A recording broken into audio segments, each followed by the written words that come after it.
जो सूक्ष्म में है यानी छोटे में है वही विवर्त में है यानी बड़े में है, जो मेरे में है वही तेरे में है, यह कल्पना हमारे देशवासियों ने क्यों नहीं चिंता की अन्य प्राणियों की। महात्मा गांधी ने भी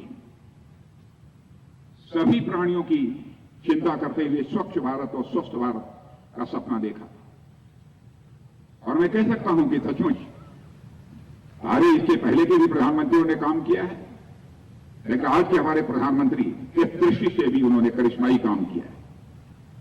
मैं पंडित दीनदयाल उपाध्याय की भी यहां चर्चा करना चाहता हूं। बराबर वे कहते थे कि मनुष्य 4 चीजों को मिलाकर बना हुआ है।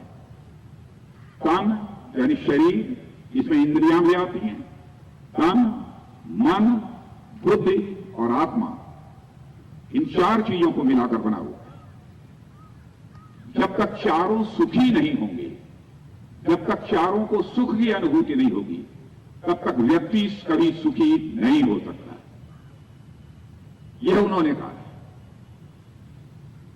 इसीलिए कहा है कि तन, मन, बुद्धि, आत्मा, इनके स्वास्थ्य की भी चिंता की जानी चाहिए, हर व्यक्ति को करनी चाहिए और साथ ही साथ तन, मन, बुद्धि, आत्मा, इन चारों के बीच संतुलन भी बना रहे, बैलेंस भी बना रहे, इस बात की भी चिंता की जानी चाहिए। अब बहुत डिटेल में मैं नहीं जाना चाहता, इसमें हो सकता है कुछ ऐसे भी सो कॉल्ड प्रोग्रेसिव जो हमारी बात सुन रहे हों, वो कहेंगे भाई तन, शरीर, मन, बुद्धि की बात तो समझ में आती है, लेकिन आत्मा का एग्जिस्टेंस कहां है, आप मुझे बताइए। तो मैं आत्मा दिखा नहीं सकता हूं कि आत्मा कह रही थी, लेकिन यदि कोई मां घर में या हमारा जवान जो सीमा पर काम करता है, जब घर वर्षों के बाद वापस लौटता है और नन्हे मुन्ने अपने छोटे बच्चे को 6 महीने, साल, 1.5 साल, 2 साल के बच्चे को जमीन पर चलते हुए, रेंगते हुए, घुटनों के बल चलते हुए देखता है, उस समय जब नौजवान उस बच्चे को जमीन से उठाकर अपने सीने से लगा लेता है, उस नौजवान को शरीर के सुख की अनुभूति नहीं होती है, मन के सुख की अनुभूति नहीं होती है, वो बुद्धि का सुख नहीं होता है, वो आत्मा का सुख होता है। इसे ही आत्मीय सुख है। आर्कमिडीज प्रिंसिपल के बारे में भी आप जानते होंगे।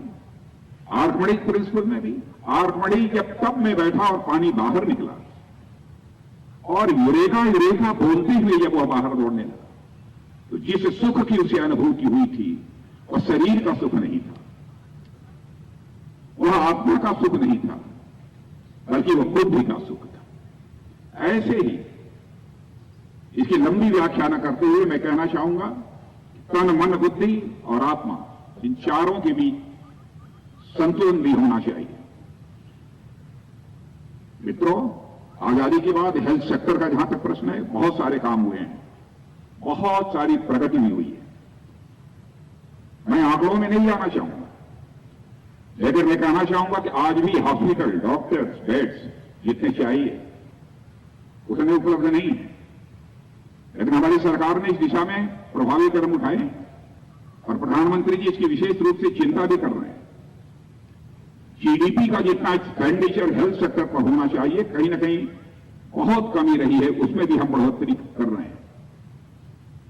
मेडिकल काउंसिल ऑफ इंडिया थी, उसे बदलकर नेशनल मेडिकल कमीशन बना दिया गया, ताकि जितने भी मेडिकल इंस्टीट्यूशंस हैं उनकी ट्रांसपेरेंसी के साथ ही साथ समय समय पर उनका इवैल्यूएशन, उनका मूल्यांकन भी होता रहे, और साथ ही साथ मेडिकल सेक्टर में भी रिसर्च और डेवलपमेंट को कैसे अधिक से अधिक बढ़ावा मिल सके, इसकी भी चिंता नेशनल मेडिकल कमीशन करेगा।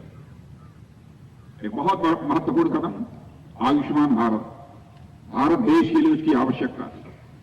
5 लाख रुपए तक का एक वर्ष में मुफ्त इलाज कल्पना नहीं कर सकते थे हम, और दुनिया के किसी भी देश में इतनी बड़ी स्वास्थ्य सुरक्षा योजना नहीं है जैसी भारत में आयुष्मान भारत की यह योजना।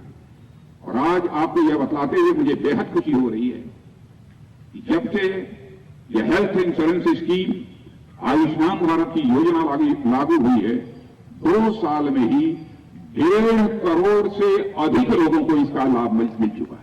1.5 करोड़ से अधिक लोग, यानी 1 साल में 5 लाख रुपए तक का मुफ्त इलाज। यदि रोग ठीक नहीं हुआ, दूसरे वर्ष भी 5 लाख रुपए तक का मुफ्त इलाज। सारे विश्व में यह योजना अपने में अनपैरेलल है। प्राइमरी हेल्थ सेंटर्स हमारे जो थे, उसको भी अब बदलकर हेल्थ एंड वेलनेस सेंटर के रूप में स्थापित करने की कोशिश की गई है। कई स्थानों पर, उत्तर प्रदेश में भी हमारे माननीय मुख्यमंत्री योगी आदित्यनाथ जी ने इस पर विशेष ध्यान दिया है। यदि विचार किया जाना चाहिए हेल्थ के बारे में, तो हॉलिस्टिक अप्रोच होना चाहिए, और इसी अप्रोच को ध्यान में रखते हुए यह सिलसिला प्रारंभ किया गया है। हर जिले में एक मेडिकल कॉलेज या पोस्ट ग्रेजुएट मेडिकल कॉलेज लाने की दिशा में भी तेजी से काम हो रहा है, और हमारी सरकार का लक्ष्य है कि हर जिले में मेडिकल कॉलेज होगा और कहीं पोस्ट ग्रेजुएट मेडिकल कॉलेज होगा। इसकी भी हम कोशिश कर रहे हैं।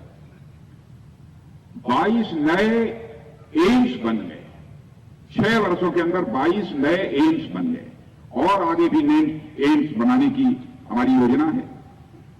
जितने हमारे डॉक्टर्स एमबीबीएस पोस्ट ग्रेजुएशन करने के बाद भी निकलेंगे और जो उसमें वेल क्वालिफाइड होंगे, ताकि उनकी पोस्टिंग एम्स वगैरह में भी की जा सके। और 5 वर्षों में जो हमारी इसके पहले जो एमबीबीएस की सीट्स थी, 30,000 सीट्स एमबीबीएस की 5 वर्षों में ही बढ़ाई गई। वैसे ही पोस्ट ग्रेजुएशन की लगभग 15,000 सीटें बढ़ाई गई। यह उपलब्धियां मैं आपके सामने इसलिए नहीं गिना रहा हूं, इसकी चर्चा केवल इसलिए कर रहा हूं कि हेल्थ सेक्टर को लेकर हमारी सरकार कितनी जागरूक है, इसलिए मैंने इसकी चर्चा की है।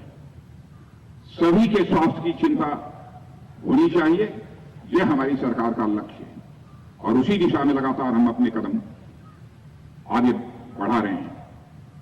आज यहां पर जो न्यू कमांड हॉस्पिटल बना है, बनने जा रहा है, मैं अपनी शुभकामनाएं देता हूं कि निर्धारित समय के अंदर ही न्यू कमांड हॉस्पिटल पूरा हो।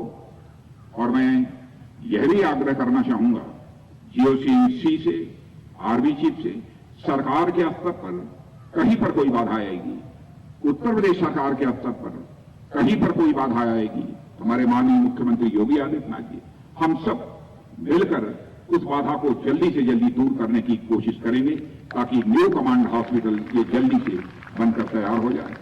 इस अवसर पर ज्यादा कुछ न कहते हुए मैं नए वर्ष की जहां पर आप सबको शुभकामनाएं देता हूं, वहीं पर 1971 की भी आपको याद दिलाना चाहता हूं। भारत का मस्तक 1971 का वार, इंडो पाक वार,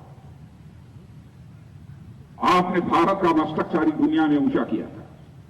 उसका स्वर्ण जयंती वर्ष भी मनाया जा रहा है इस वर्ष, इसलिए स्वर्ण जयंती वर्ष की भी मैं अपनी तरफ से आप सबको हार्दिक शुभकामनाएं देते हुए और पुनः आप सभी का अभिनंदन करते हुए अपना निवेदन समाप्त करता हूं।